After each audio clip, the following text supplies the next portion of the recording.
नमस्कार दोस्तों, मेरे चैनल पर आप सभी का एक बार फिर से स्वागत है। दोस्तों, सीता माता का जन्म कैसे हुआ? सीता माता किसकी पुत्री थी? लंकापति रावण की या मिथिला नरेश जनक की?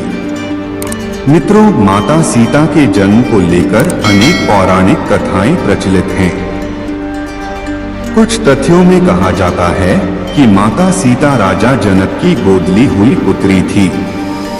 कुछ ग्रंथों में लिखा गया है कि माता सीता लंका नरेश रावण की पुत्री थी। इन कथाओं के अलावा और भी एक कथा प्रचलित है। चलिए दोस्तों, आज हम इसके बारे में आपको बताते हैं।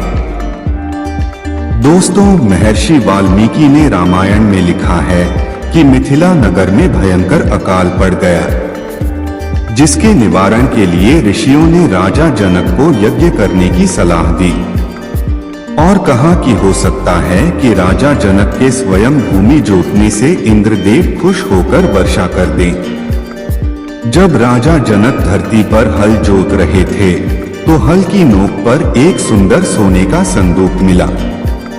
जब जनक ने उसको खोलकर देखा तो उसके अंदर एक छोटी सी कन्या खेल रही थी।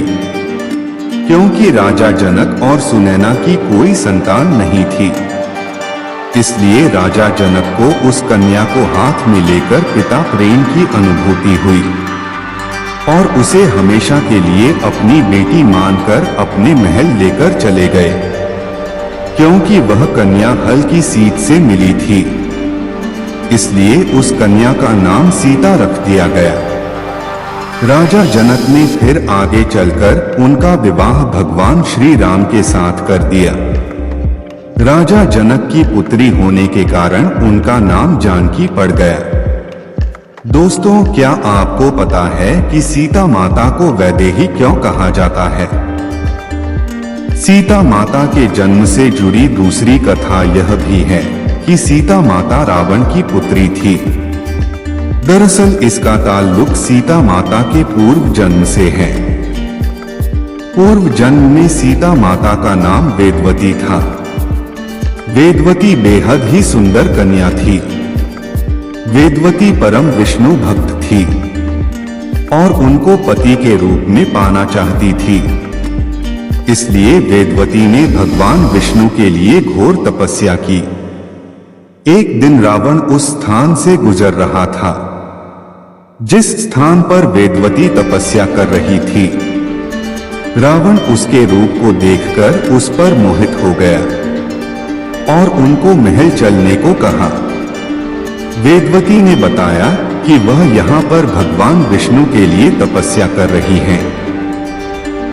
रावण को इस बात पर गुस्सा आ गया और उसने वेदवती के साथ दुर्व्यवहार करने की कोशिश की।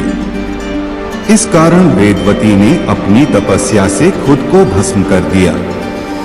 अपने अंतिम क्षण में वेदवती ने रावण को श्राप दिया कि वह अगले जन्म में उसकी बेटी बनकर आएगी और उसकी मृत्यु का कारण बनेगी।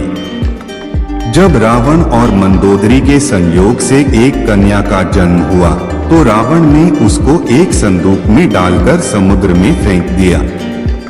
समुद्र देव वरुण ने उस संदूक को धरती माता को सौंप दिया। फिर धरती माता ने उसे राजा जनक और सुनैना को सौंप दिया। तो यह थी सीता माता के पूर्व जन्म का रहस्य।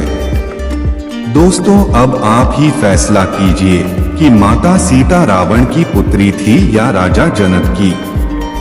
अगर माता सीता की पुनर्जन्म की घटना सत्य है तो माता सीता रावण की ही पुत्री है। राजा जनक ने तो केवल माता सीता को अपनी पुत्री मानकर पाला पोसा है, परंतु वाल्मीकि जी ने रामायण में माता सीता को राजा जनक की ही पुत्री बताया गया है। दोस्तों, माता सीता किसकी पुत्री होनी चाहिए? कमेंट में जरूर लिखें। तो दोस्तों, आज के वीडियो में बस इतना ही। अगले वीडियो में मिलते हैं। उम्मीद है कि आपको यह जानकारी अच्छी लगी होगी। कृपया मेरी वीडियो को लाइक, शेयर और मेरे चैनल को सब्सक्राइब करना ना भूलें। वीडियो को अंत तक देखने के लिए आप सभी का धन्यवाद।